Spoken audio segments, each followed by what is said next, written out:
ওয়া আশআরিহা ওয়া আজলাফিহা।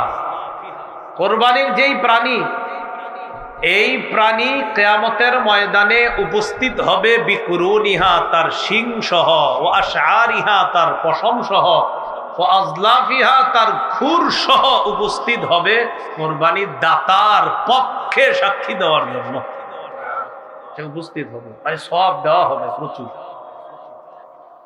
ওয়া ইন্নাদ দামা লা ইয়াকাউ বিমাকানিন মিনাল্লাহ ক্বাবলা আন ইয়াকা মিনাল আরদ। কোরবানির রক্তের ফোঁটা জমিনে পড়ার আগে আল্লাহর কাছে বিশেষ একটা মর্যাদা, এটা আল্লাহর কাছে বিশেষ একটা মর্যাদার পূর্ণ অবস্থানের মধ্যে ওই কোরবানি দাতা চলে যায়। এই আমলটার আলাদা একটা মর্যাদা হয়ে যায় আল্লাহর কাছে, রক্তের আলাদা একটা মর্যাদা আল্লাহর কাছে হয়ে যায়। রক্তের ফোঁটা জমিনে পড়ার আগেই আল্লাহর কাছে বিশেষ একটা মর্যাদা পূর্ণ রক্ত হয়ে যায়, সেটা হলো কোরবানির রক্ত। কিসের রক্ত বলেন তো? কোরবানি। তিরমিজির 1507 নম্বর হাদিসে আছে, রাসূলুল্লাহ সাল্লাল্লাহু আলাইহি সাল্লাম বলেন, মা আমিলা আদামিয়ুন মিন আমাল ইয়াউমান নাহরি আহাব্বা ইলাল্লাহ মিন ইহরাকিদ দাম। 10 জিলহজ আদম সন্তান যে আমল করে, রক্ত প্রবাহিত করার চাইতে উত্তম আমল আর করতে পারে না। আল্লাহকে খুশি করার জন্য প্রাণীর রক্ত প্রবাহিত করাটা কোরবানির দিন আল্লাহর কাছে সবচেয়ে পছন্দনীয় আমল, সবচেয়ে পছন্দনীয় আমল। যাদের সামর্থ্য আছে তারা কোরবানি দিব, বলেন ইনশাআল্লাহ। প্রশ্ন, কার উপর কোরবানি ওয়াজিব? সুস্থ মস্তিষ্ক সম্পন্ন বালেগ মুসলমান যার কাছে 7.5 ভরি স্বর্ণ, 52.5 তোলা রূপার সমপরিমাণ টাকা 10, 11, 12 জিলহজ সূর্যাস্ত পর্যন্ত যদি কারো কাছে 7.5 ভরি স্বর্ণ অথবা 52.5 তোলা রূপার সমপরিমাণ অর্থ থাকে, তার উপর কোরবানি ওয়াজিব। সুস্থ মস্তিষ্ক সম্পন্ন বালেগ যার কাছে 10 জিলহজ, 11 জিলহজ, 12 জিলহজ সূর্যাস্তের আগ পর্যন্ত জাকাত ফরজ হয়, যেই পরিমাণ সম্পত্তি থাকলে ওই পরিমাণ সম্পত্তি যদি 10, 11, 12 জিলহজ সূর্যাস্ত পর্যন্ত থাকে, তার উপর কোরবানি ওয়াজিব।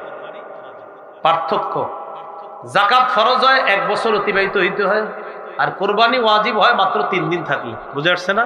এটাই পার্থক্য।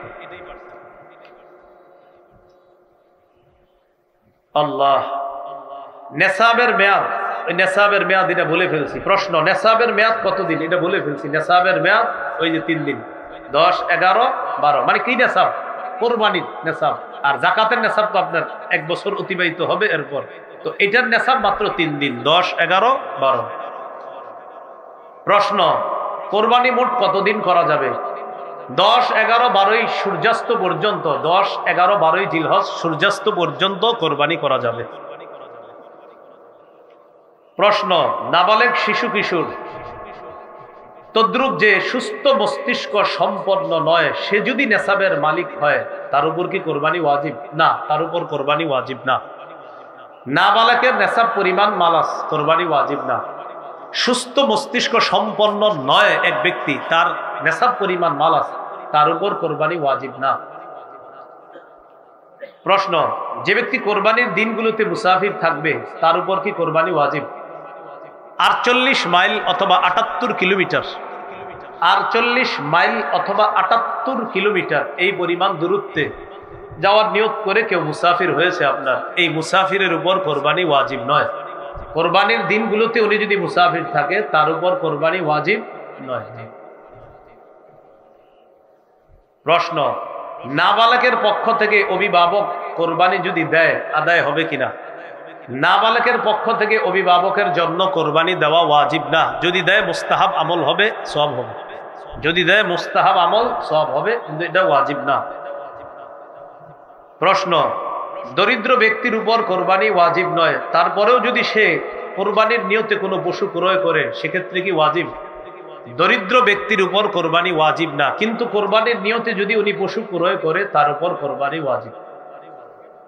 দরিদ্র ব্যক্তির উপর কোরবানি ওয়াজিব না। এখন উনি মেয়ের জামাই বেড়াইতে আসবে, চিন্তা করছে আল্লাহরে খুশি করার জন্য কোরবানি করি, এই নিয়তে পশু কিনছে, আল্লাহরই খুশি করবে।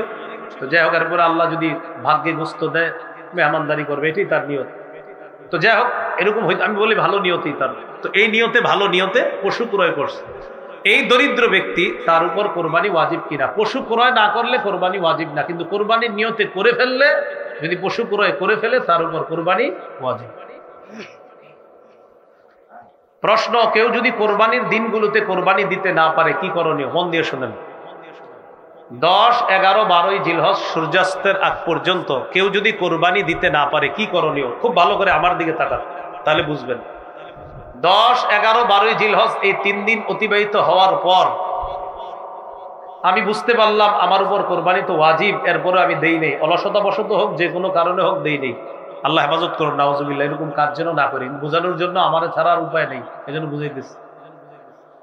এখন কথা হলো, 10, 11, 12 এই 3 দিন যদি আমি পশু ক্রয় করে না থাকি, কোরবানি দেই নেই আর পশু কিনি নেই, পশু ক্রয় করে না থাকলে পরবর্তীতে একটা কোরবানির যোগ্য ছাগল পরিমাণ মূল্য সদকা করে দিতে হবে।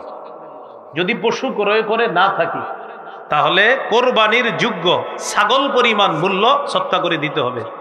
আর যদি পশু ক্রয় করে থাকি কিন্তু অলসতা বশত বা কোনো কারণে এই 3 দিন কোরবানি করি নাই, তাহলে ওই পশুটাই সদকা করে দিতে হবে। সেটা ওট হোক, গরু হোক, ছাগল হোক, যা হোক। ভাই একটু বুঝে আসছে সবার? এবার বুঝেন। ঘটনাচক্রে 13 তারিখ আমি জবাই করে ফেলছি। 13 তারিখ জবাই করে ফেলছি। ওয়াজিব ছিল কবে? 10, 11, 12। এখন 13 তারিখ জবাই করছি। যদি জবাই করে থাকি তাহলে ওই গোস্তটা সদকা করে দিতে হবে। জবাই করা ঠিক হয় নাই আমার, কিন্তু জবাই করে ফেললে গোস্তটা সদকা করে দিতে হবে। এই মাসালাটা কি সবাই বুঝছেন? এই দিক থেকে জি বলে নাই। আমি আবার বলছি, আব্দুর রহমান নামে একজন, তার উপর কোরবানি ওয়াজিব। 10, 11, 12 এই 3 দিন কোরবানি দেয় নেই। এখন যদি সে পশু ক্রয় করে না থাকে, তাহলে পরবর্তীতে কোরবানির যোগ্য একটা ছাগল পরিমাণ মূল্য সদকা করে দিতে হবে। আর যদি পশু ক্রয় করে থাকে তো ওই পশুটাকেই সদকা করে দিতে হবে। আর যদি সে মাসালা না জানার কারণে ওই পশু জবাই করে থাকে, তাহলে পশুর ওই যে গোস্ত আছে যেগুলা, এগুলো আপনার কি করে দিতে হবে? সদকা করে দিতে হবে।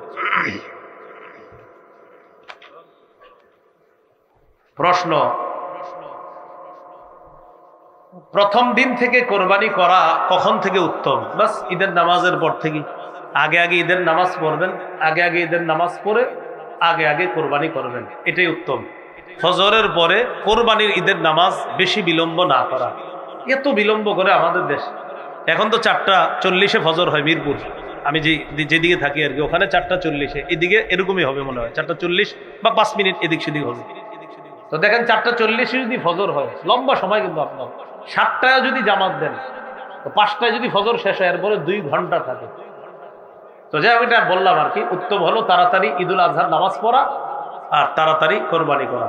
আল্লাহ আমাদের সকলকে এই সুন্নাহগুলো জিন্দা করার তৌফিক দান করেন।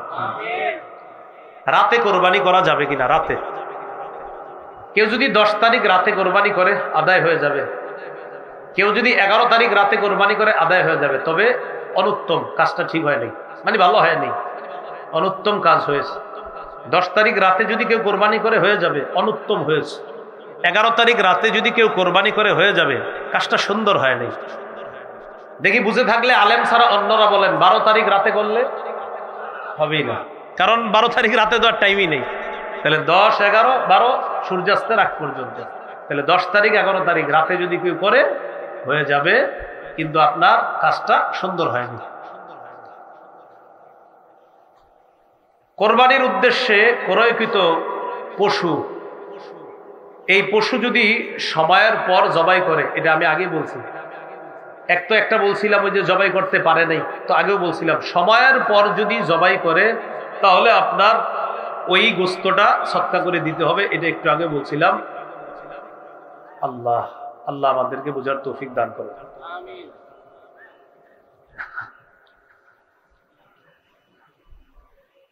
জীবিত পশুটা কিনছিলেন, খুব বুঝেন, 50,000 টাকা দিয়ে জীবিত পশু। এখন এই পশু আপনি ভুলে জবাই করে ফেলছেন, এখন জবাই করার পরে গোস্ত মাপার পরে দেখেন কি এই পশুর গোস্তের দাম হয় ৪৫,০০০। কিনছেন কত দিয়ে? ৫০,০০০। এখন ওই যে আপনি ভুল করে জবাই করছেন, এখন গোস্তগুলা দেখছেন যে বাজারের রেট অনুযায়ী এই ৪৫,০০০ টাকা আছে গোস্তের দাম। গরু কিনছেন কত দিয়ে? ওই আরো ৫,০০০ টাকাও সৎকা করবেন, গোস্ত সৎকা করবেন, আর ওই যে ৫,০০০ টাকা এটাও সৎকা করবেন। হ্যাঁ, বুঝেছেন কথাটা? আপনি কিনছেন, কেনার পর এখন ভুল করে জবাই করেন নাই, কোরবানির দিন চলে যাওয়ার পর জবাই করছেন, জবাই করার পর এখন গোস্ত সৎকা করে দিবেন। তো গোস্ত সৎকা করতে গিয়ে কি হয়েছে, আপনার গোস্তর গুলা দেখছেন যেই পরিমাণ গোস্ত, এই পরিমাণ গোস্তের মূল্য হয়েছে ৪৫,০০০, আর গরু কিনছিলেন ৫০,০০০ টাকা দিয়ে, আরো ৫,০০০ টাকা শর্ট, এই ৫,০০০ টাকা সৎকা করে দিবেন। গোস্ত সৎকা, আরো ৫,০০০ সৎকা করবেন। আপনি কেন করলেন না ১০, ১১, ১২? এটা আপনার জন্য পানিশমেন্ট। কোন কোন পশু দ্বারা কোরবানি করা যাবে? ওট, গরু, মহিষ, দুম্বা, ভেড়া ইত্যাদি, এগুলো দ্বারা কোরবানি করা যাবে। কোরবানি করার ক্ষেত্রে যেসব পশু কোরবানি করা যাবে সেক্ষেত্রে নর নারী হলে কি সমস্যা আছে? না, সমস্যা নেই। গরু, গাবি, ছাগল, ছাগি, কোনো সমস্যা নেই। নতুন ২-৩ বছর ধরে একটা স্লোগান উঠছে যে খাসি দিয়ে কি কোরবানি হবে কিনা, এই জাতীয় আরো কিছু বিষয় উঠছে। বিষয়গুলো এমন না, নর নারী উভয়টা দিয়ে কোরবানি হবে। পশুর বয়স সীমা কত? ওট কমপক্ষে ৫ বছর, গরু কমপক্ষে ২ বছর, ছাগল কমপক্ষে ১ বছর, ভেড়া দুম্বাও ১ বছর। মন দিয়ে শোনেন, ভেড়া দুম্বাও 1 বছর। বলেন, ভেড়া দুম্বাও। ছাগল, হ্যাঁ, ভেড়া দুম্বা ৬-৭ মাস হওয়ার পরে দেখতে যদি ১ বছরের মতো হৃষ্টপুষ্ট মনে হয়, হয়ে যাবে। ভেড়া দুম্বা, শুধু ভেড়া দুম্বা, এটা যদি ১ বছরের মতো মনে হয়, ৬-৭ মাস পরে ১ বছরের মতো হৃষ্টপুষ্ট মনে হয়, এটার দ্বারা হয়ে যাবে, জায়েজ হয়ে যাবে। হ্যাঁ। প্রশ্ন, এক পশুতে শরীকের সংখ্যা? ওট, গরু, মহিষে 7 জন শরীক হতে পারবে। ওট, গরু, মহিষে কয়জন শরীক হতে পারবে? 7 জন। সহিহ মুসলিমের টন টনে সহিহ হাদিস এবং তিরমিজির টন টনে সহিহ হাদিস।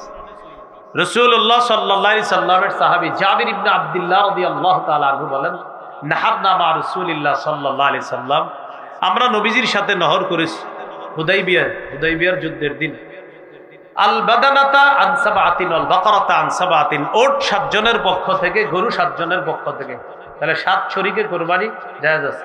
2 জনে জায়েজ, 3 জনে জায়েজ, 4 জনে জায়েজ, 5 জনে জায়েজ, 6 জনে জায়েজ, 7 জনে জায়েজ, এর বেশি না। শরীকে কোরবানি যখন দিবেন সবার অংশ সমান সমান করে ভাগ করতে হবে, ওজনে যেন কম বেশি না হয়, এটা মাথায় রাখবো আমরা। কোন অংশীদারের যদি নিয়ত খারাপ হয় সেক্ষেত্রে কোরবানি কি হবে? একজন অংশীদারের নিয়ত যদি খারাপ হয় সবার কোরবানি বাতিল হয়ে যাবে।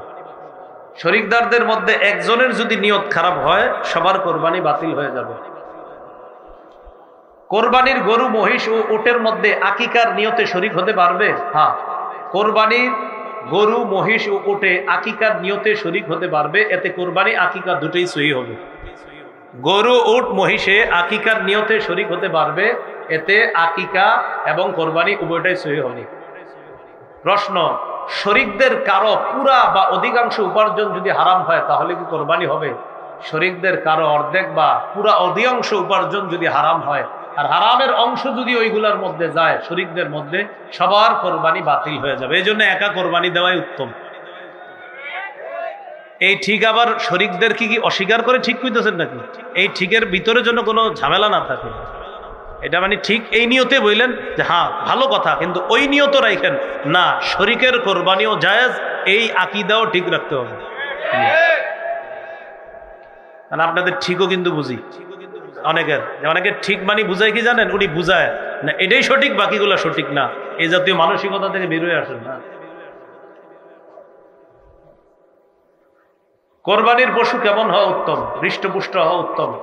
দহা রাসূলুল্লাহ সাল্লাল্লাহু আলাইহি সাল্লাম বিকাবশিন আকরানা ফাহিলিন, রাসূল সাল্লাল্লাহু আলাইহি সাল্লাম শিং বিশিষ্ট মোটা তাজা দুম্বা কোরবানি করেছেন, এজন্য হৃষ্টপুষ্ট হওয়া উত্তম। কোরবানির পশু খোরা পশু, এই জাতীয় পশু দিয়ে কোরবানি হবে কিনা? খোরা পশুর কোরবানি এটা হলো কেমন? আলী রাদিয়াল্লাহু তাআলা রাসূল সাল্লাল্লাহু আলাইহি সাল্লামকে প্রশ্ন করছে, ফাল আরজা, হুজুর খোরা পশু যদি হয়, যে পশুর পায়ে সমস্যা, এই পশু দিয়ে কোরবানি হবে? নবী বলছেন, ইদা বালাগাতিল মানসিকা, সহিহ তিরমিজির বর্ণনা 1502, 1503, 1504 সবগুলো হাদিস এই ব্যাপারে আছে। নবীজি বলছেন ইদা বালাগাতিল মানসিকা, পশু যদি কোরবানির জবাইয়ের স্থান পর্যন্ত হেঁটে যেতে পারে এই পশু দিয়ে কোরবানি হবে। এটা খোরা হওয়ার পরেও যদি কোরবানির জবাইয়ের স্থান পর্যন্ত হেঁটে যেতে পারে এই পশু দিয়ে কোরবানি হবে। বুঝে আসছে সবার? খোরা পশু, যেই পশু 3 পায়ে চলে, কয় পায়ে চলে? 3 পায়ে চলে, 1 পায়ে ভর দিয়েও চলতে পারে না, এই পশু দিয়ে কোরবানি করা হবে কিনা? না, হবে না। যেই পশু 3 পায়ে চলে, 1 পায়ে ভর দিয়েও চলতে পারে না, মোটামুটি ভাবেও চলতে পারে না, এই পশু দিয়ে কোরবানি হবে কিনা? না, হবে না। শুকনা দুর্বল পশু যে জবাইয়ের স্থান পর্যন্ত হেঁটে যেতে পারে না, এমন পশুর দ্বারা কোরবানি হবে কিনা? না, হবে না। হাদিসে আছে ওয়ালা বিল মারিদাতি বাইয়িনুন মারাদুহা ওয়ালা বিল আজফা আল্লাতী লা ইউদাহহা বিল আরজা বাইয়িনুন যালউহা ওয়ালা বিল আওরা বাইয়িনুন আওরুহা। খোরা, চোখে সমস্যা, কানে সমস্যা, লেজে সমস্যা, এই জাতীয় পশু যদি অধিকাংশ বেশি সমস্যা হয়, এগুলো দিয়ে কোরবানি হবে না। দাঁত নেই এমন পশু দিয়ে কোরবানি হবে কিনা? যে পশুর একটাও দাঁত নাই অথবা বেশিরভাগ দাঁত পড়ে গেছে আর ঘাস চাবায়া খাইতে পারে না, এই পশু দিয়ে কোরবানি হবে না। আবার বলছি, দাঁত একেবারে নাই, আবার আছে কিন্তু এত পরিমাণ পড়ে গেছে, যেই পরিমাণ পড়ে যাওয়ার কারণে এখন আর ঘাস খাইতে পারে না, এই পশু দিয়ে কোরবানি হবে না। যে পশুর শিং ভেঙে বা ফেটে গেছে কোরবানি হবে কিনা? আলী রাদিয়াল্লাহু তাআলা রাসূল সাল্লাল্লাহু আলাইহি সাল্লামকে প্রশ্ন করছে, ফামাকসুরাতুল করনি ইয়া রাসূলুল্লাহ, হুজুর শিং যদি ভেঙে যায় এই পশু দিয়ে কোরবানি হবে? নবী বলছেন লা বাসা বিহি, সমস্যা নাই, শিং যদি অর্ধেক ভেঙে যায় কোরবানি হয়ে যাবে। কি শিখলাম? অর্ধেক যদি আপনার মোটামুটি ভেঙে গেছে, একটু 2-3টা ফুটা পড়ছে, তো সমস্যা হয় নাই, তাহলে কোরবানি হয়ে যাবে। শিং যদি গোড়া থেকে ভেঙে যায়, যে মস্তিষ্ক, মজ্জা ইত্যাদি বের হয়ে যায়, দেখা যায়, এই পশু দিয়ে কোরবানি হবে না। শিং মাঝখান থেকে কিছুটা ভাঙছে অথবা সামান্য একটু ভেঙেছে কোথাও, এটা দ্বারা হয়ে যাবে। গোড়া থেকে যদি ভেঙে যায়, মস্তিষ্ক শুকায় যায়, এই পশু দ্বারা কোরবানি হবে না।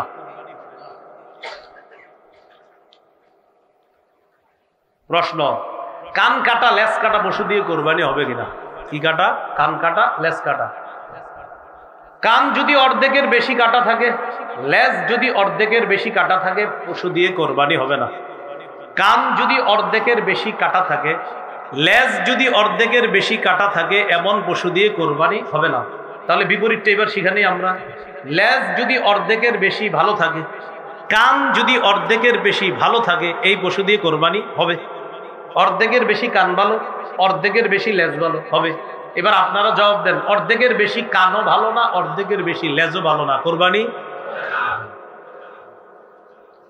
অন্ধ পশুর কোরবানি, যে পশু 2 চোখ দিয়ে দেখে না, এই পশু দিয়ে কোরবানি হবে না।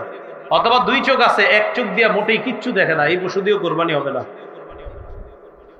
নতুন পশু কিনছেন, কেনার পর হারায় গেছে, নতুন পশু কিনছেন, কেনার পর হারায় গেছে। এই নতুন পশু কিনছে একজন ধনী মানুষ, আব্দুর রহমান ধনী মানুষ, আব্দুর রহিম গরিব মানুষ। আব্দুর রহমানও নতুন পশু কিনছে কোরবানি দেওয়ার জন্য, একটা ঠিক আছে, ওয়াজিব।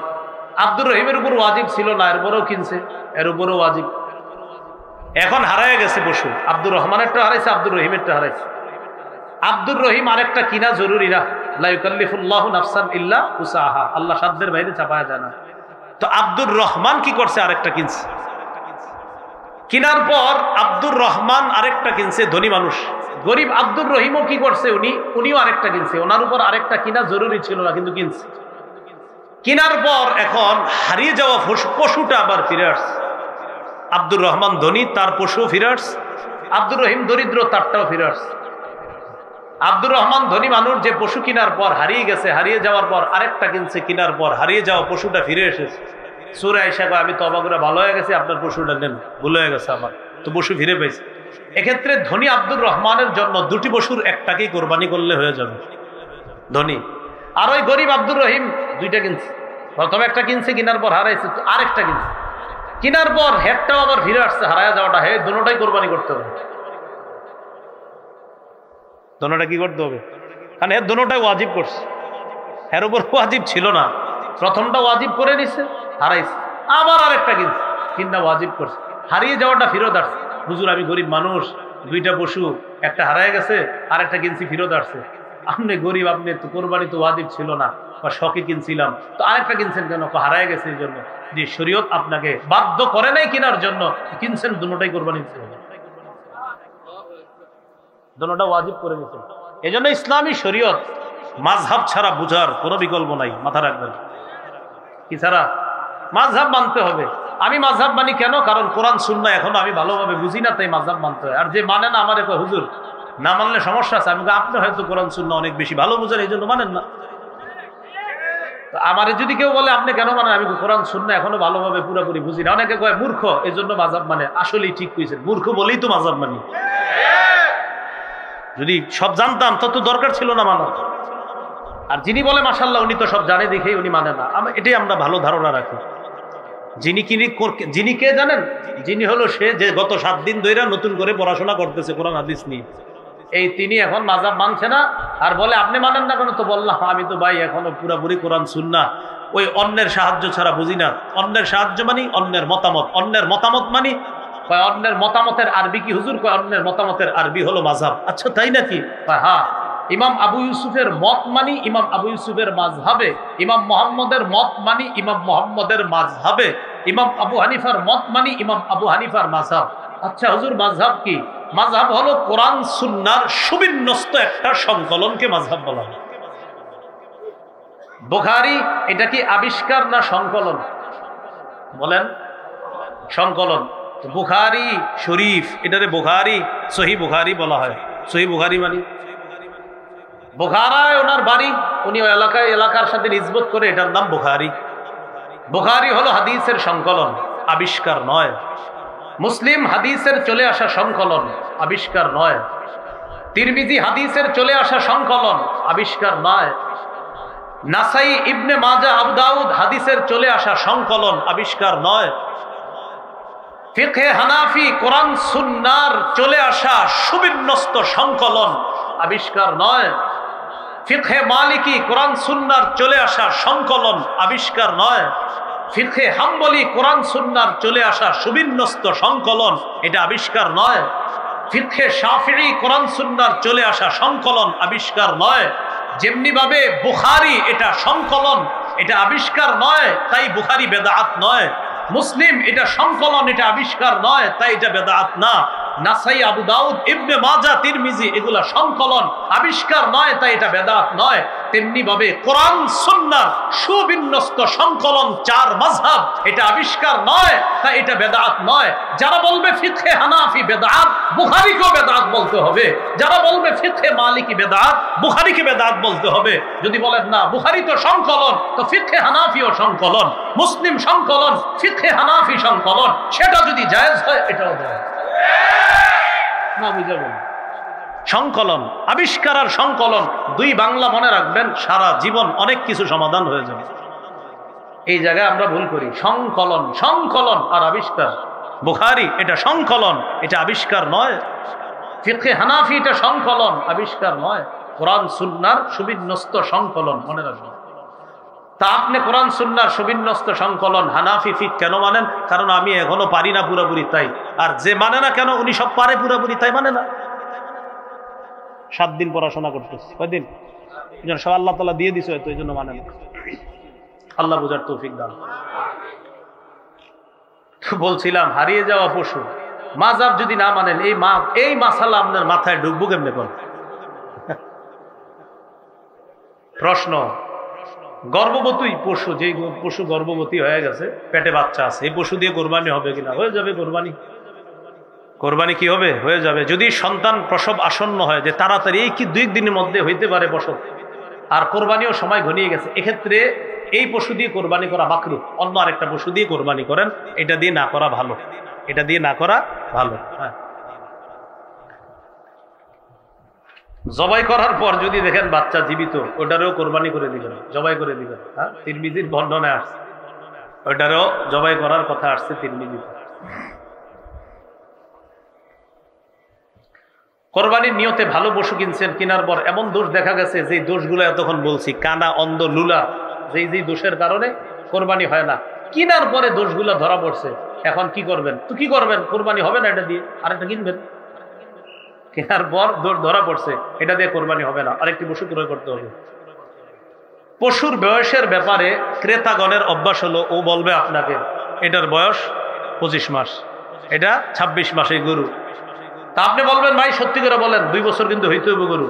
হুজুর বিশ্বাস করেন 14 গোষ্ঠীর কসম 25 মাস, কথার কথা। এখন আপনি যদি কিনে আনেন, আনার পর আপনি তাকে বিশ্বাস করে কিনে আনে, এটা যদি কোরবানি করেন কোরবানি হয়ে যাবে। তার কথা বিশ্বাস করে এটা কোরবানি করলে কোরবানি হয়ে যাবে। এই জন্য ক্রেতা ভাই যারা আছে, আমরা মিথ্যা কথা না বলি বয়সের ক্ষেত্রে। পশুর বন্ধা পশু, এটা দিয়ে কোরবানি হবে কিনা? বন্ধা পশু, হ্যাঁ বন্ধা পশু দিয়েও কোরবানি হয়ে যাবে। কোরবানির পশু জবাই করা উত্তম কে? যার পশু সে জবাই করা উত্তম। যিনি পশু কোরবানি করবে, যার পশু তিনি জবাই করা উত্তম।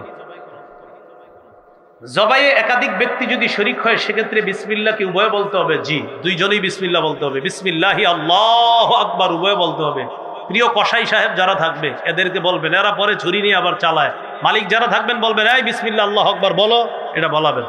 অনেক সময় দেখবেন বলে না। কোরবানির পশুর খাল, চামড়া ইত্যাদি ছিলানো শুরু করা কখন উত্তম? পশু পুরাপুরি নিস্তেজ হওয়ার পরে এই পশুর খাল, চামড়া ইত্যাদি এটা করা উত্তম। অনেক ক্ষেত্রে দেখা যায় এখনো নিস্তেজ হয় না, বাস শুরু করে দিছে, অলরেডি শুরু করে দিছে। এটা নিস্তেজ হবে, হ্যাঁ নিস্তেজ হওয়ার আগেও যদি কেউ করে মাকরুহ হয়ে যাবে, নাজায়েজের কিছু না, মাকরুহ হবে, কিন্তু নিস্তেজ হওয়া পর্যন্ত অপেক্ষা। প্রিয় ভাইয়ারা, আমার কথা হলো যেহেতু আল্লাহরে খুশি করার জন্য কোরবানি করব, এই আমলে কোনো মাকরু কাজও আমরা করব না ইনশাআল্লাহ। আল্লাহরে খুশি করব কেন? আমি জেনে শুনে মাকরু করব। এই যে কসাইকে বলবো ভাই একটু পরে শুরু করেন।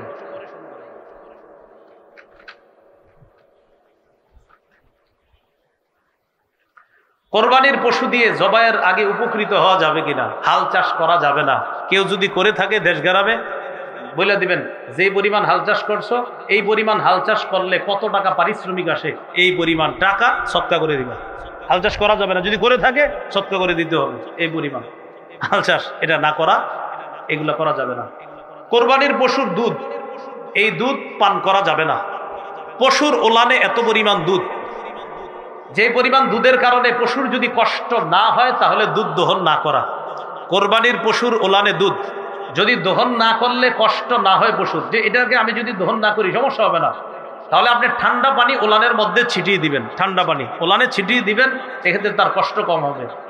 সেক্ষেত্রে আপনি দহন না করে এভাবে রাখা উত্তম। এরপরেও যদি কেউ দহন করেন, দহন করলে দুধ আপনি খাবেন না, আপনি মালিক, আপনি খাবেন না। ঘটনাচক্রে আপনি আধা কেজি দহন করছেন, দহন করার পর 1 গ্লাস খেয়ে ফেলছেন। খাওয়ার পর গাজীপুর আপনার 27 মাদ্রাসার মোতায়েম সাহেবের কাছে গিয়ে জিজ্ঞাসা করছেন, হুজুর আমি তো 1 গ্লাস দুধ খেয়ে ফেলছি, আমি তো মাসালা জানতাম না, মানুষে বলা বলি করতেছে দুধ খাওয়া নাকি ঠিক হয় নাই। তখন হুজুর আপনাকে বলবে 1 গ্লাস পরিমাণ দুধের মূল্য যত হয় এই টাকাটা আপনি সৎকা করে দেবেন। 1 গ্লাস দুধের মূল্য যত হবে এই পরিমাণ টাকা সৎকা করে দিতে। আপনার খাওয়াটা কি হয় নাই? ঠিক হয় নাই। হ্যাঁ,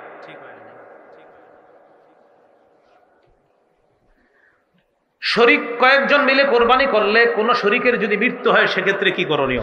মন দিয়ে বুঝেন। 3 জন কোরবানি করবে, 50 50 50, কত হলো? 1.5 লাখ।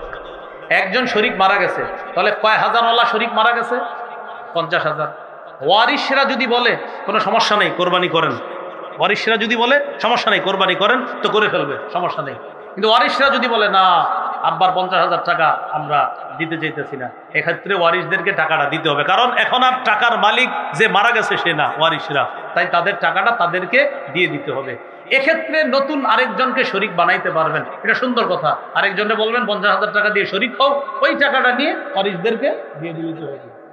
তাহলে প্রথম কথা, ওয়ারিশরা যদি অনুমতি দেয় করেন, করে ফেলবেন। অনুমতি যদি না দেয় করা যাবে না, 50,000 টাকা ফিরিয়ে দিতে হবে।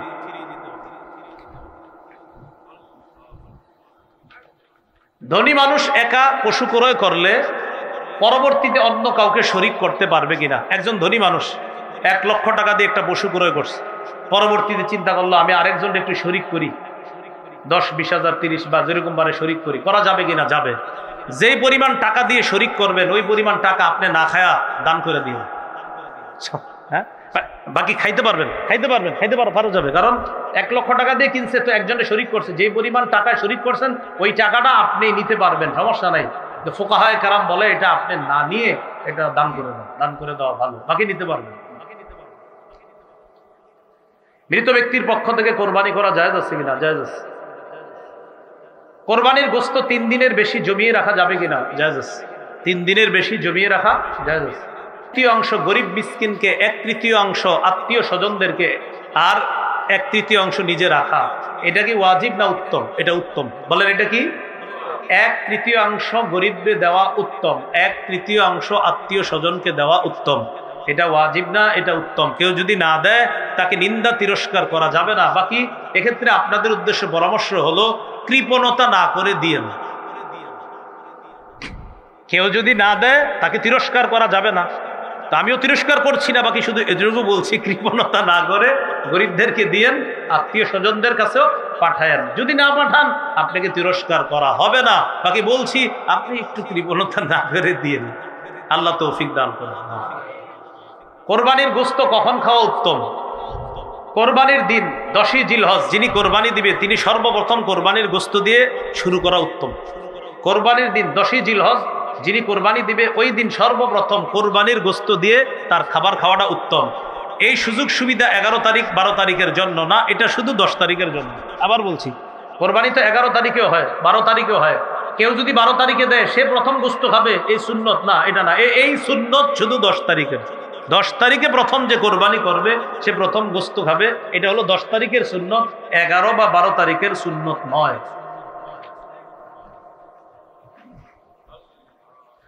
কোরবানির গোশত চর্বি ইত্যাদি বিক্রি করা যাবে কিনা? অনেকে গোশত ইত্যাদির চর্বিটা বিক্রি করে দেয়। গোশত বিক্রি করা যাবে না, চর্বিটা বিক্রি করা। নাউজুবিল্লাহ পড়েন। চর্বি বিক্রি করা যাবে না, গোশত বিক্রি করা যাবে না। কোরবানির চর্বি বিক্রি করা যাবে না, গোশত বিক্রি করা যাবে না। কোরবানির চামড়াটাও বিক্রি না করে মাদ্রাসায় দিয়ে দেন, এতিমদেরকে দিয়ে দেন, অসহায়দেরকে দিয়ে দিবেন। বলেন ইনশাআল্লাহ। কোরবানির পশুর চামড়াটা এটাও বিক্রি করবেন না, এটা দিয়ে দেন, মাদ্রাসাওয়ালাদের কাজে লাগবে, এতিমদের কাজে লাগবে। এক্ষেত্রে একটা কথা, আপনারা অনেক সময় এমন মানসিকতা রাখেন যে ছাত্ররা কোরবানির দিন এখানে দেখেন, অনেক কোটিপতির সন্তানরাও কোরবানির দিন মাদ্রাসায় থাইকা কাজ করে। কোটিপতির সন্তান, তা আপনি কেন মাথায় নেন না? কোটিপতির সন্তানের কি দরকার কোরবানির দিন মাদ্রাসায় থাকা? সেও ইখলাসের সাথে থাকে। কেন?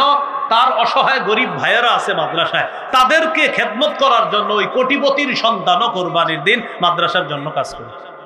তো এই জন্য আপনারা এটা মাথায় নিয়েন না যে এই পোলাপানগুলা কোরবানির দিন যারা কাজ করে মন থেকে করে। আপনি খোঁজ নিয়ে দেখবেন অনেক সন্তান আছে যার বাবার 30টা 40টা দোকান আছে, যার বাবা 400-500 মণ ধান পায়। সে কেন আছে? সে মহব্বতে আছে, ইখলাসের সাথে আছে, তার দ্বারা মাদ্রাসার কাজ হবে, এই জন্য সে আছে। নাহলে তো তার এটা থাকা দরকার নাই এরকম। তো এই জন্য এটা মাথায় রাখবেন, এটা সত্যিকার অর্থেই এতিমদেরকে তাদের পিছনে খরচ করা হয়। এই জন্য চামড়াটা আপনারা বিক্রি না করে মাদ্রাসায় পৌঁছে দিবেন। আশেপাশের মাদ্রাসার হয়তো পোস্টার অলরেডি আপনাদের বাসার আশেপাশে চলে গেছে, তো আপনার নিকটস্থ মাদ্রাসা যেখানে আছে সেখানে আপনি দিন। তো আমি বলছি আপনি যেখানেই দেন চামড়াটা দিয়ে দেওয়ার চেষ্টা করবেন। বলি ইনশাআল্লাহ, সবাই বলি ইনশাআল্লাহ। কোরবানি যারা পশুটা আপনার কিনে এরা সব ঠিক করে, খালি চামড়ার ক্ষেত্রে গিয়ে এমন করে, ভাই 1.5-2 লাখ টাকা দিয়ে পশুটা কিনলেন, শেষে কেন এমন করেন? চামড়ার ব্যাপারে এই আপনার সামান্য একটা অংশে গিয়ে এমন আপনার আচরণ করেন যে আচরণগুলো আসলে ইসলাম সম্মত আচরণ না, এগুলো আমরা করবো না। আল্লাহ তৌফিক দান করেন। কোরবানির পশু যিনি জবাই করবে তাকে জবাইয়ের পারিশ্রমিক দিবেন কিনা? দিবেনই। জবাইয়ের পারিশ্রমিক দিবেন, আপনি জবাইয়ের পারিশ্রমিকটা দিবেন। আমার বয়ান শুনে অনেকে হয়তো কমেন্ট করতে পারে যে হ্যাঁ মনে হয় এর জন্য কইছে। আমি আমার জিন্দিগিতে 2টা পশু ক্রয় করছি, মাত্র জবাই করছি, জিন্দিগিতে 2টা পশু। তার মানে আমি আমার জন্য বলছি না, এটা অধিকার, এটা সঠিক কথা, তাই বলছি। কোরবানির পশু যিনি জবাই করবে তাকে পারিশ্রমিক দিবেন, এটা হাতের কষ্ট, এটা জবাই করা অনেক কষ্টের ব্যাপার। এই জন্য যারা জবাই করবে তাদেরকে দিবেন। আর জবাই করার পরে আপনার একদম ছোট্ট একটা নোট ওঠে, ছোট্ট 1.5-2 লাখ টাকার গরু আপনার কোনো মতে হুজুর জবাই করছে যিনি কষ্ট করে, আরে আস্তে একটা নতুন 200। এটা তো আপনার শরম করা উচিত ভাই, সত্যি বলছি। হ্যাঁ, আপনার শরম লজ্জা থাকা উচিত, এটা শরম লজ্জা থাকা উচিত। এটা আমি ওই যুগের কথা বলছি যে যুগে আমার বেতন ছিল 5,000 টাকা। ওই যুগে আমরা যে কোরবানি দিছি, ওই কোরবানি যিনি দিয়েছেন প্রায় 10 বছর 8 বছর আগের কথা, তাদেরকে আপনার ওই 100-200 দিয়ে দিই।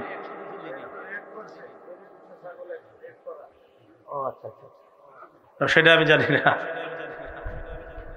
আচ্ছা, যাই হোক, আপনারা এই জায়গায় একটু মহাব্বতের ইয়া রাখেন। তো এই জন্য এরকম 100-200 করে কারে, এটা কি কোনো কথা?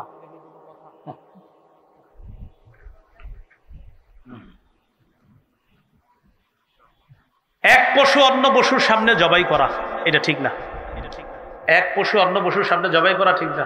আচ্ছা ভাই, এই আগের কথা নিয়ে আপনারা কেউ বিভ্রান্তিতে যাবেন না। আপনাদের এলাকার যে নিয়ম, ওই নিয়মে আলেমদের সাথে পরামর্শ করে করবেন, কিন্তু ঝগড়ার নিকটবর্তী যেন কেউ না হয়। যে উনি কি বলে গেল, আমি আমারটা বলে গেছি না, আপনি কি এই জন্য বলে গেছি দিকে আপনি ঝগড়া করবেন এলাকায়? না, ঝগড়া করেন না। আমি সঠিক কথা বললাম, আপনি একটু ভাববেন। 1.5 লাখ 2 লাখ টাকার একটা পশু একজন জবাই করতেছে, হাতের কামাই, হাতের কষ্ট করে। সেক্ষেত্রে আসলে আপনার কি করা উচিত, এটা আপনি নিজেই চিন্তা ভাবনা করবেন। কোরবানির গোশত বিধর্মীদেরকে দেওয়া যাবে কিনা, যেমন হিন্দু অন্যান্য ধর্মাবলম্বী যারা আছে, হ্যাঁ তাদেরকে দেওয়া যাবে, এটা ইসলামের সৌন্দর্য। সুবহানাল্লাহ। বিধর্মী অন্যান্য ধর্মাবলম্বী যারা আছে অসহায়, তাদেরকে অবশ্যই দেওয়া যাবে, কোনো সমস্যা নেই। অন্যের উপর ওয়াজিব কোরবানি যদি অন্য কেউ দিতে চায়, 2 ভাই, বড় ভাইয়ের উপর কোরবানি ওয়াজিব, ছোট ভাই পণ্ডিত কইরা নামাজের পরপর গিয়া গরু জবাই করে ফেলছে। বড় ভাই করে, তুই কি করলি কাজ, আমি এখন আইসা সারতে পারলাম না, তুই জবাই করে ফেললি কেন ভাইজান, আপনার অনুমতি নাই? বেটা আমার পশুটা একটু আমার দেখতে মন চাইছে না। না, সাবধান, অনুমতি ছাড়া যদি করে ফেলেন আর তার যদি সত্যি মন থেকে সায় না থাকে, কোরবানি হবে না, কোরবানি হবে না। যার উপর ওয়াজিব তার যদি মন থেকে সায় না থাকে, তার যদি অনুমতি না থাকে, কোরবানি হবে না। তো এই বিষয়টা একটু সতর্ক থাকা। এদের নামাজ পড়ে আইসাই গরুটা ফালাই দিয়েই জবাই করে ফেললেন, যিনি মালিক তার অনুমতি আছে কিনা বিষয়টা মাথায় রাখা। কিভাবে কোরবানি করা একটু আমার সাথে বলেন। একজনের পক্ষ থেকে বলেন, 2 জনের পক্ষ থেকে, 3 জনের পক্ষ থেকে, আব্দুর রহমানের পক্ষ থেকে, আব্দুর রহিমের পক্ষ থেকে, জামিলা খাতুনের পক্ষ থেকে, আয়েশা খাদিজার পক্ষ থেকে, আল্লাহর নামে জবাই করলাম। কার নামে জবাই? কার পক্ষ থেকে? বান্দার। বলেন কার নামে জবাই? আল্লাহ। বলেন কার নামে জবাই? কার পক্ষ থেকে? বান্দার। বলেন কার নামে জবাই? কার পক্ষ থেকে? এই কথাটা মাথায় রাখবেন। আমরা ইনশাআল্লাহ এই বিষয়টা গুরুত্ব সহকারে মাথায় নিব। কোরবানি দাতার জন্য নিজের কোরবানির গোশত খাওয়া কি মুস্তাহাব? কোরবানি দাতার জন্য নিজের গোশত খাওয়া, অনেকের গরুর গোশত সমস্যা আছে, খায়েন কোরবানির গোশত একটু হইলেও খায়েন, এটা মুস্তাহাব, এই আমলটা করা চাই, এটা সমস্যা নেই, করা যাবে। হাজী সাহেব যারা আছে আপনাদের আত্মীয় স্বজন, তাদের কি মাসালা? এই বিষয়টা ওলামা হজরত হয়তো আলোচনা করে থাকে, এই বিষয়টা একটু গুরুত্বপূর্ণ বিষয়। ওখানে যেটাতে একটা দমের শরিক, আপনার ওখানে দমের শুকর, ওখানে যেটা করে এটা দমের শুকর।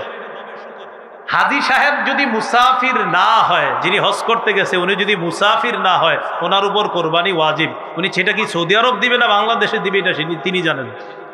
মুসাফির যদি হয় তো ওনার উপর কোরবানি ওয়াজিব না। মাথায় রাখবেন, হাজী সাহেব ওখানে যেটা করতেছে এটা দমে শুকর, ওটা করা লাগবে, এটা হজের অংশ। ওখানে যেটা জবাই করে এটা হজের অংশ। এবার আসেন কোরবানির বিষয় কি? কোরবানির বিষয় হলো হাজী সাহেব যদি মুসাফির না হয় তার উপর কোরবানি ওয়াজিব। সেটা সৌদি আরব যদি দিতে চায় তিনি দিতে পারবে, বাংলাদেশে দিতে চাইলে দিতে পারবে। আর যদি তিনি মুসাফির হয় তাহলে তার উপর কোরবানি ওয়াজিব না। এজন্য মুআল্লিম যারা থাকে তারা জানে আমার হাজিরা কি মুসাফির না মুকিম, ওরা ভালো বলতে পারবে। যদি হাজিরা মুকিম হয় তো কিন্তু কোরবানি লাগবে। এই বিষয়টা ওলামা হজরত অনেকে আছেন এখানে, একটু গুরুত্ব সহকারে আলোচনার অনুরোধ রাখছি। এই বিষয়টা অনেকে জানে না হাজী সাহেব, ওনারা মনে করে ওখানে গিয়ে যেটা জবাই করছে ব্যাস হয়ে তো গেছে কোরবানি, এটা অনেকে মনে করে আর কি। আল্লাহ আমাদেরকে বোঝার তৌফিক দান করেন। রাসূলুল্লাহ সাল্লাল্লাহু আলাইহি সাল্লামের পক্ষ থেকে কোরবানি দেওয়া কি উত্তম, বরং এটা সৌভাগ্যের বিষয়, এটা উত্তম, এটা দ্বারা কোরবানি করা এটা উত্তম কাজ। যে যদি করে কোনো সমস্যা নাই, করতে পারবে। কোরবানির চামড়া কোরবানি দাতা নিজেও ব্যবহার করতে পারবে, তবে অন্য কেউ যদি ব্যবহার আপনার অন্য কারো কাছে দিয়ে দেয় সেটা উত্তম। যেটা বললাম, ওই যে চামড়াটা আপনি দিয়ে দিবেন, কোনো এতিম অসহায় তাদেরকে দিয়ে দিবেন। কোরবানির গোশত বিক্রি করা যাবে কিনা? যিনি কোরবানি দিবে তিনি বিক্রি করতে পারবেন না। এতিম অসহায় দরিদ্র যারা আছে তারা আপনার, তো এটা হলো যারা এতিম অসহায় আছে আপনার, তাদেরকে দেওয়ার পরে তারা যদি বিক্রি করে সেটা ভিন্ন কথা, কিন্তু যিনি কোরবানি দিবে তিনি তার কোরবানির গোশত বিক্রি করতে পারবে না। সমাজের গোশত আছে না একটা, এটা কি এদিকেও আছে? সমাজের গোস্ত একজন লেখছে তার মানে মনে আছে। আরেকটা বিষয়, লেখছে মানে আপনারা ভুলেও ভবিষ্যতে লেখা দিয়ে না, আমি কিন্তু লেখা দিলে প্রশ্নের উত্তর দেওয়ার মতো সামর্থ্যবান এখনো নাই, এই জন্য তো মাযহাব মানি, আগে বলছি। আমাদের শামসুদ্দৌলা আশরাফী সাহেব, রেজাউল করিম আবরার ভাই, লুৎফুর রহমান ফরাইজি সাহেব, মুফতি শফিক কাসেমি হাফিজাহুমুল্লাহ, তারা মাশাআল্লাহ যোগ্যতা রাখে, প্রশ্ন দিবেন সাথে সাথে। আর আমার চোখে আর কি চলতে ফিরতে মুফতি যাকে বাংলাদেশে একমাত্র আমার কাছে মনে হয় তিনি বাস মুফতি দেলোয়ার সাহেব। হযরতরে যেখানে যা জিজ্ঞাসা করবেন আল্লাহ পাক জানে। আমি চিন্তা করি এই মনে হয় হুজুর মনে হয় এটা দিবে না, না সাথে সাথে আস্তে আস্তে একের পর এক বলতেছে অবাক হয়ে তাকায় থাকার মতো ফতুয়া স্বামী উনি কমে পড়ছে, সব সুন্দরভাবে বলতেছে, এটা অমুক জায়গায় আছে, এটা অমুক জায়গায় আছে, বলে দিচ্ছে হুজুর একদম অদ্বিতীয়। আমি নাউজুবিল্লাহ অন্যদেরকে ছোট করছি না, মানে আমার কাছে হুজুরের অদ্বিতীয় মনে হয়, বিশেষ করে সরাসরি প্রশ্নের উত্তরের ক্ষেত্রে আমাদের মুফতি দেলোয়ার সাহেব, হযরতের হায়াত আল্লাহ বরকত দান করে। তো যাই হোক, কোরবানির গোশত আপনার সমাজে না, সমাজে দেওয়া বাধ্য না, এটা বাধ্য না। সমাজের যে গোশতটা চায় এটা বাধ্য না, যিনি কোরবানি দিবে তিনি দিতে বাধ্য না। তারপরে এটা মহব্বতের সাথে দিয়ে দিন, যদি দেখেন ঝগড়ার আশঙ্কা হয় দিয়ে দিন, না হয় আপনার অন্যিম করে সমাজ থেকে বাদ, এলাকা থেকে বহিষ্কার করো, বের করে দাও, ঝগড়ার আশঙ্কা হয়। এইটা হলো বিষয়টা মহব্বতের, আপনার এটা ওই বুঝাই দিবেন সমাজে যারা এগুলা করে যে ভাই বাধ্যবাধকতা করবেন না, মৃত ব্যক্তির পক্ষ থেকে, নামে না, নাম শব্দটা বলবেন না, পক্ষ থেকে বলছি তো মাসালা গেছে না, মৃত ব্যক্তির পক্ষ থেকে কোরবানি দেওয়া যায়। আজকে এতটুকুই। আল্লাহ পাক রব্বুল আলামিন আমাদের সকলকে, আমরা কেউ উঠবো না, হযরত আসতেছে, ও হুজুর আইসা পড়ছে কাছাকাছি, এর আগে সামান্য সময় আপনার একটু আপনাদের সাথে মুজাকারা করবে আরেকজন, উনি করতে করতে আমাদের হযরত আসবে। আইসাই আমন্ত্রিত অতিথিবৃন্দ এবং আজকে গুরুত্বপূর্ণ আলোচনা পেশ করেছেন, আপনাদের ভাগ্য ভালো। হযরত মাওলানা মুফতি রেজাউল করিম আবরার, তিনি একটি অনুষ্ঠানে হুরমতে আকসা, এই অনুষ্ঠানে অংশগ্রহণ করার উদ্দেশ্যে এই এলাকায় এসেছেন। আপনাদের ভাগ্য ভালো, সেই সূত্রে তাকে আপনারা পেয়ে গিয়েছেন। এর আগে আলোচনা করেছেন আমাদের দেশের অন্যতম প্রথিতযশা খ্যাতিমান আলেম দ্বীন, বিজ্ঞ আলেম,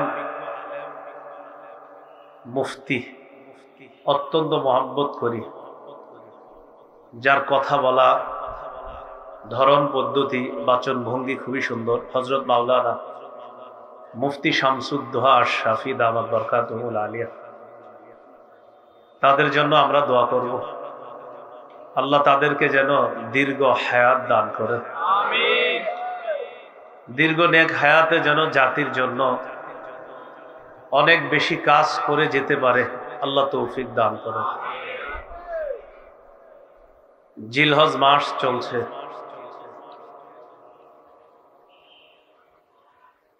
আল্লাহ পাক রব্বুল আলামিনের বিধান মতে মাসের গণনা 12 মাস, 12 মাসের মধ্যে 4 মাস সম্মানিত। কোন 4 মাস সম্মানিত সেটা হাদিসে আছে। এই 4 মাসের মধ্যে আবার জিলহজ মাস বেশি সম্মানিত। জিলহজ মাসের মধ্যে আবার জিলহজের প্রথম দশক বেশি ফজিলতপূর্ণ। প্রথম দশকের মধ্যে আবার 10ই জিলহজটা আল্লাহর কাছে বেশি সম্মানিত। তাহলে আল্লাহর বিধান মতে মাস 12টি, 4 মাস সম্মানিত। সূরা তাওবা 36 নম্বর আয়াত। কোন 4 মাস সম্মানিত এটার ব্যাখ্যা বুখারীর হাদিসে আছে, 4662 নম্বর হাদিস। এই 4 মাসের মধ্যে আবার সম্মানিত জিলহজ মাস, এটা আছে ইবনে মাজার 3931 নম্বর হাদিস। জিলহজ মাসের মধ্যে আবার সবচেয়ে ফজিলতপূর্ণ প্রথম দশক, এই কথা আছে সহিহ বুখারীর 969 নম্বর হাদিস।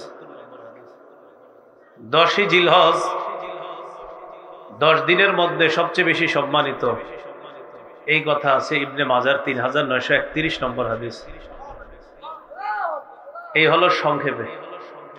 বিস্তারিত সূরা তাওবার 36 নম্বর আয়াতে আল্লাহ বলেন, ইন্না ইদ্দাতাশ শুহুরি ইনদাল্লাহি 12 শাহরান ফি কিতাবিল্লাহ ইয়াউমা খালাকাস সামাওয়াতি ওয়াল আরদা মিনহা আরবাআতুন হুরুম। আসমান জমিন আল্লাহ যেদিন সৃষ্টি করেছেন সেদিন থেকে আল্লাহর বিধান মতে আল্লাহর কাছে মাস সমূহের গণনা 12টি। মিনহা আরবাআতুন হুরুম, এই 12 মাসের মধ্যে 4 মাস সম্মানিত। কোন 4 মাস সম্মানিত এটা কোরআনের আয়াতে স্পষ্টভাবে নাই। এই কথা আছে কোরআনের প্রধান ব্যাখ্যা হাদিসে, সহিহ বুখারীর 4662 নম্বর হাদিস। রাসূলুল্লাহ সাল্লাল্লাহু আলাইহি সাল্লাম বলেন, ইন্নাজ জামানা ক্বাদ ইসতাদারা কাহাইআতিহি ইয়াওমা খালাকাল্লাহুস সামাওয়াতি ওয়াল আরদ। আল্লাহ আসমান জমিন যেদিন সৃষ্টি করেছেন সেদিন থেকে মাসের গণনা যেইভাবে ছিল এখন আবার ওই অবস্থায় ফিরে এসেছে। এটা দ্বারা কি উদ্দেশ্য? আরবের লোকেরা নিজেদের মন মতো মাস বানায় ফেলত, মানে মাসের গণনা নিজেদের মন মতো করতো, এদের মন মতো মাসরে কমাইতো বাড়াইতো। নবী ঘোষণা করলেন এই জাতীয় মন মতো কাজ চলবে না। আসমান জমিন যেদিন সৃষ্টি করেছেন আল্লাহ সেদিন থেকে মাসের গণনা যেমন ওই অবস্থা আবার ফিরে এসেছে, এটাই গণতে হবে, এইভাবেই গণনা, এটাই আল্লাহর বিধান। এরপর নবী বলেন, as-sanatu isna ashara shahra, বছর হয় 12 মাসে। মিনহা আরবাআতুন হুরুম, এই 12 মাসের মধ্যে 4 মাস সম্মানিত। সালাসুন মুতাওয়ালিয়াত, 4 মাসের মধ্যে 3টি মাস ধারাবাহিক। ধারাবাহিক 3টি মাস হলো যুলকাদা, যুলহিজ্জা ওয়াল মুহররম। জিলকাদ, জিলহজ, মুহররম, দেখবেন এই 3টা মাস ধারাবাহিক। আমরা বর্তমানে জিলহজ মাসে আছি। আগের মাসটা হলো জিলকাদ, পরের মাসটা হবে মুহররম। তাহলে ধারাবাহিক 3টা। চতুর্থ সম্মানিত মাস হলো ওয়া রজব মুদর আল্লাতী বাইনা জুমাদা ওয়া শাবান। জুমাদাল আখিরা এবং শাবান, এই 2 মাসের মাঝে একটা মাস আছে, এটার নাম রজব মাস। এই হলো সম্মানিত 4 মাস। বুঝে থাকলে সবাই বলেন আল্লাহর বিধান মতে মাস কয়টি? 12 মাসের মধ্যে সম্মানিত কয় মাস? 4 মাসের নাম কি কোরআনে বলে দেওয়া হয়েছে? 4 মাসের নাম কোথায় আছে? হাদিস। কোন 4 মাস? জিলকদ, জিলহজ, মুহররম, রজব। এই 4 মাস সম্মানিত। এই সম্মানিত 4 মাসের মধ্যে আবার বেশি সম্মানিত জিলহজ মাস। সুবহানাল্লাহ। এই কথা কোথায়? ইবনে মাজাহ 3931 নম্বর হাদিস। قال رسول الله صلى الله عليه وسلم في حجة الوداع, রাসূলুল্লাহ সাল্লাল্লাহু আলাইহি ওয়াসাল্লাম বিদায় হজের ভাষণে বললেন, আলা ওয়া ইন্না আহরামাশ শুহুরি শাহরুকুম হাযা, জেনে রাখো মাস সমূহের মধ্যে সবচাইতে সম্মানিত হলো তোমাদের এই মাস তথা জিলহজ মাস, সবচেয়ে সম্মানিত মাস। জিলহজ মাসের মধ্যে আবার সবচেয়ে ফজিলতপূর্ণ দিন হলো প্রথম দশক। এই কথা কোথায়? সহিহ বুখারীর 969 নম্বর হাদিস। 969 কত হয়? 969। 2 পাশে 2টা 9, মাঝে একটা 6, 969 969। এবার মাঝে মাঝে বলি যাতে আপনাদের একটু হইলেও মনে থাকে, না থাকলে সমস্যা না। হাদিস নাম্বার মনে থাকা জরুরি না। আমি বলি একটা কারণ আছে, যে কোনো একটা কারণে বলি। হাদিস নাম্বার বলতে পারাটাকে অনেক মানুষ মনে করে পৃথিবীর এর চেয়ে বড় আলেম কেউ নাই। এই জাতীয় ফালতু ধারণাকে প্রত্যাখ্যান করার জন্য আমি নাম্বার বলি। এটা বুঝাই যে না, নাম্বার বলাটা বড় আলেমের লক্ষণ না, এটা যে কেউ বলতে পারে চাইলে। এই জন্য নাম্বার এক সময় আমিও বলবো না, বলি কেন? যাদের এই ধারণা আছে যে হাদিস নাম্বার বলতে পারাটাই বিজ্ঞ আলেম হওয়ার লক্ষণ, এই ধারণা এটা রদ করার জন্য, এই ভুল ধারণা থেকে যেন মানুষ ফিরে আসে, এই জন্য আমি বলি, দেখবেন এখন মাশাআল্লাহ অনেকেই বলে, বইলা বোঝানো যাইতেছে যে না হাদিস নাম্বার যে কেউ চেষ্টা করলে বলতে পারে। এটা বলতে পারাটা বড় অভিজ্ঞ গভীর জ্ঞান সম্পন্ন আলেম হওয়ার লক্ষণ নয়, হাদিস নাম্বার বলতে পারাটা। এটা মাথায় রাখবেন। 969 নম্বর হাদিসে আছে বুখারীর, রাসূলুল্লাহ সাল্লাল্লাহু আলাইহি ওয়াসাল্লাম বলেন, মা মিন আইয়ামিন আল আমালুস সালিহু ফিহা আহাব্বু ইলাল্লাহ মিন হাদিহিল আইয়াম, ইয়ানি 10 যিলহিজ্জা। জিলহজ মাসের প্রথম দশকে যে ইবাদত, যে আমল, যে নেক আমল বান্দা করে, এই নেক আমলের চাইতে অধিক শ্রেষ্ঠ, ফজিলতপূর্ণ, অধিক মহব্বতের, পছন্দনীয় আমল আর আল্লাহর কাছে নাই। এই 10 দিনের আমল আল্লাহর কাছে এত পছন্দ। হাদিসের একটা কিতাব আছে মুসনাদে বাজ্জার, এই কিতাবের 1182 নম্বর হাদিস। ওই এইখানে একটা কথা বলে রাখা ভালো, দেখবেন আগে আমাদের দেশে অনেকে নাম্বার বলতো, নাম্বার এইভাবে, বুখারীর এত নাম্বার, মুসলিমের এত নাম্বার, ইবনে মাজার এত নাম্বার, কিন্তু হাদিসটা বলে না, শুধু বলে এই হাদিসে এটা আছে। কিন্তু হাদিসে যে নবী কি বলছে, নবীর বাক্যটা কি বলে? এই যে যেমন রাসূলুল্লাহ সাল্লাল্লাহু আলাইহি সাল্লাম বলেছেন, মা মিন আইয়ামিন আল আমালুস সালিহু ফিহা আহাব্বু ইলাল্লাহ, এই বাক্যগুলা নবীর বাক্য, নবীর বাক্য বলে না। শুধু এতটুকু বলে, বুখারীতে আছে, মুসলিমে আছে, ইবনে মাজাহ আছে, নাসাইতে আছে, থাকলেও না থাকলেও, মানে কতগুলা কিতাবের নাম বইলা বলে আছে। তো বইলা একটা বর্ণনা বলে, যে বর্ণনাটা মানে বাংলাটা বইলা দেয়। আমি নাম্বার বলি এই কারণে, এই জাতীয় ভুল ধারণা প্রত্যাখ্যান করতে হবে। আপনারা এই ধারণা থেকে ফিরে আসতে হবে যে একসাথে এই 5-7টা কিতাবের নাম বইলা বুঝানো যে আমার চেয়ে বেশি কেউ জানে না, এই ভুল ধারণা থেকে বেরিয়ে আসুন। এরপরও যারা বলে তাদেরকে বলবেন, ঠিক আছে আপনি তো বললেন, নবীর বাক্যগুলো একটু শোনান, নবীর বাক্যের যে অনুবাদ যেটা করলেন এটাই যে নবী বলছে, নবীর কথাটাও একটু শোনান, শোনানোর পরে এরপরে বলেন। আল্লাহ আমাদেরকে বুঝার তৌফিক দান করেন। তো রাসূলুল্লাহ সাল্লাল্লাহু আলাইহি সাল্লাম বলেন, মুসনাদে বাজ্জারের 1182 নম্বর হাদিস, এই হাদিসে আছে রাসূলুল্লাহ সাল্লাল্লাহু আলাইহি সাল্লাম বলেন, আফজালু আইয়ামিদ দুনিয়া আইয়ামুল আশর, দুনিয়ার সবচাইতে ফজিলতপূর্ণ দিন হলো আইয়ামুল আশর, আশরি যিলহিজ্জা, জিলহজের প্রথম 10 দিন সবচেয়ে ফজিলতপূর্ণ দিন। এই 10 দিনের মধ্যে আবার সবচাইতে সম্মানিত হলো 10ই জিলহজ। সুবহানাল্লাহ। এটা আছে ইবনে মাজাহ 3931 নম্বর হাদিস। বিদায় হজে রাসূল সাল্লাল্লাহু আলাইহি সাল্লাম বলেছেন, আলা ওয়া ইন্না আহরামাল আইয়াম ইয়াউমুকুম হাযা, জেনে রাখো তোমাদের দিনসমূহের মধ্যে সবচেয়ে সম্মানিত দিন হলো আজকের এই দিন, তথা জিলহজ মাসের 10 তারিখের যে দিনটা, এই আজকের কোরবানির দিনটা হলো তোমাদের দিনের মধ্যে সবচেয়ে সম্মানিত দিন। এই দিনটা আমাদের দেশে ইনশাল্লাহ আগামী সোমবারই তো ইনশাল্লাহ, এটা হলো কোরবানির দিন। কোরবানি এটা আল্লাহর নিদর্শন, কোরবানি আল্লাহর নিদর্শন। সূরা হজের 32 নম্বর আয়াতে আল্লাহ বলেন, ওয়ামাই ইউআযযিম শাআইরাল্লাহ, যে ব্যক্তি আল্লাহর নিদর্শন সমূহকে সম্মান করে, ফাইন্নাহা মিন তাকওয়াল কুলুব, এটা অন্তরের তাকওয়া থেকে করে। যে আল্লাহ নিদর্শন সমূহকে সম্মান করে, আল্লাহ নিদর্শনের মধ্যে কোন একটা নিদর্শনকেও যদি কেউ সম্মান করে, এটা তার অন্তরের তাকওয়া। কোরবানির ব্যাপারটা এটা হলো তাকওয়ার ব্যাপার।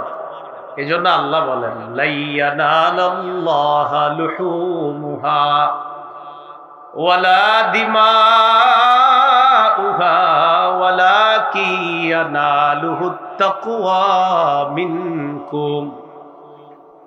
কোরবানির পশুর গোশত আল্লাহর কাছে পৌঁছে না, রক্ত আল্লাহর কাছে পৌঁছে না, তোমাদের তাকওয়া আল্লাহর কাছে পৌঁছে। গোস্ত বলছে না, রক্ত বলছে না, তাকওয়া আল্লাহর কাছে বলছে। কোরবানি আল্লাহর নৈকট্য অর্জন করার একটা মাধ্যম। এজন্য আমরা কোরবানি করি শুধু আল্লাহকে খুশি করার জন্য। সূরা আনআমের 163 নম্বর আয়াতে আল্লাহ বলেন, ইন্না সালাতি ওয়া নুসুকি ওয়া মাহইয়ায়া ওয়া মামাতি লিল্লাহি রাব্বিল আলামিন। আমার নামাজ, আমার কোরবানি, আমার জীবন, আমার মরণ বিশ্ব জগতের রব আল্লাহর জন্য। এই হলো কোরবানি, আল্লাহর নৈকট্য অর্জনের উপায়, মাধ্যম। তাই কোরবানি করবো একমাত্র আল্লাহকে খুশি করার জন্য। কোরবানির মাধ্যমে ইব্রাহিম আলাইহিস সালাতু ওয়াস সালামের একটা সুন্নত জিন্দা হয়। ইব্রাহিম নবীর মাধ্যমে এই পদ্ধতি আল্লাহ পৃথিবীতে চালু করেছেন। সূরা আস-সাফফাতের 107 নম্বর আয়াত, সন্তান ইসমাইলকে যখন ছুরি চালাবে, আল্লাহ জানায় দিলেন পরীক্ষা আপনি পাশ করেছেন। কদ সাদ্দাকতার রুইয়া, স্বপ্ন সত্যে পরিণত করেছেন। যে স্বপ্ন দেখছেন সন্তানের গলায় ছুরি চালান, এই স্বপ্ন আপনি সত্যে রূপান্তরিত করেছেন, স্বপ্ন সত্যায়ন করেছেন। ইন্না কাযালিকা নাজিজিল মুহসিনিন, নেককারদেরকে আমি এভাবেই প্রতিদান দিয়ে থাকি। ইন্না হাযা লাহুয়াল বালাউল মুবিন, এটা ছিল স্পষ্ট একটা পরীক্ষা। এই পরীক্ষায় আপনি পরিপূর্ণ পাস করছেন। আর এই পরীক্ষায় আপনাকে সফলতা দান করেছি। মানুষের পরিবর্তে পশু কোরবানি করা আমি আল্লাহকে খুশি করার জন্য এই বিধান আপনার মাধ্যমে সারা পৃথিবীর মুসলমানের জন্য আমি আল্লাহ প্রতিষ্ঠিত করে দিলাম। এই কথাটাই আল্লাহ বলেন, ওয়াফাদাইনাহু বিযিবহিন আযীম, আমি বিরাট এক প্রাণীর বিনিময়ে তাকে মুক্ত করলাম। ইব্রাহিম নবীকে মুক্ত করলাম বিরাট এক প্রাণীর বিনিময়ে। ইব্রাহিম নবীকে সন্তান জবাই থেকে মুক্ত করলাম, ইসমাইলকে জবাই হওয়া থেকেও মুক্ত করে দিলাম। পশু কোরবানির বিধান আমি আল্লাহ চালু করে দিলাম। ইব্রাহিম নবীর সুন্নত। আরেকটা দলিল হাদিস থেকে দেন, ইবনে মাজাহ 3117 নম্বর হাদিস। হাদিসের বর্ণনাকারী যায়েদ ইবনে আরকাম 3127 নম্বর হাদিস, ইবনে মাজাহ। হাদিসের বর্ণনাকারী যায়েদ ইবনে আরকাম রাদিয়াল্লাহু তাআলা। এই হাদিসের মধ্যে আসছে, ক্বালা আসহাবু রাসূলিল্লাহি সাল্লাল্লাহু আলাইহি ওয়াসাল্লাম, মা হাযিহিল আদাহি ইয়া রাসূলুল্লাহ। এই যে কোরবানি, এটা কি জিনিস? এই কোরবানি জিনিসটা কি? ওগো আল্লাহর নবী, আপনার কাছে জানতে চাই। ক্বালা সুন্নাতু আবিকুম ইব্রাহিম আলাইহিস সালাতু ওয়াস সালাম। রাসূলুল্লাহ সাল্লাল্লাহু আলাইহি সাল্লাম জবাব দিলেন, এটা তোমাদের পিতা ইব্রাহিম আলাইহিস সালাতু ওয়াস সালামের সুন্নাত। সাহাবায়ে কেরাম প্রশ্ন করলেন, ফামা লানা ইয়া রাসূলুল্লাহ, হুজুর এই সুন্নাত প্রতিষ্ঠিত করলে আমাদের কি লাভ, আমরা কি পাবো? রাসূলুল্লাহ সাল্লাল্লাহু আলাইহি সাল্লাম বললেন, বিকুল্লি শাআরাতিন হাসানা, প্রতিটা পশমের বিনিময়ে নেকি পাওয়া যাবে। সাহাবীগণ বললেন, ফামাসসুফু ইয়া রাসূলুল্লাহ, হুজুর এমন প্রাণী যদি হয় যে প্রাণী পশমওয়ালা প্রাণী, মানে অন্য প্রাণীরও পশম থাকে, কিন্তু কিছু প্রাণী আছে ওদের পশমই খুব বেশি, ওদের পশমই খুব বেশি। এই বেশি পশমওয়ালা প্রাণী জবাই করলেও কি এই বেশি পশম যেই পরিমাণ সওয়াব দেওয়া হবে? নবীজি বললেন, বিকুল্লি শাআরাতিন মিনাস সুফি হাসানা, পশমওয়ালা প্রাণী জবাই করলেও প্রতিটা পশমের বিনিময়ে নেকি, সওয়াব দেওয়া হবে, নেকি দেওয়া হবে। তো ইব্রাহিম আলাইহিস সালাতু ওয়াস সালামের এটা সুন্নত। কোরবানি করব আমরা আল্লাহর শুকরিয়া আদায় করার জন্য। বলেন আলহামদুলিল্লাহ। এই কোরবানি আদায় করার পরেও পড়বো আমরা আলহামদুলিল্লাহ।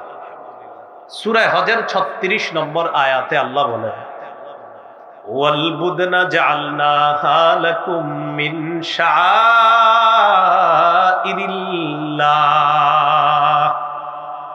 ওয়াল বুদনা জাআলনাহা লাকুম মিন শাআইরিল্লাহ।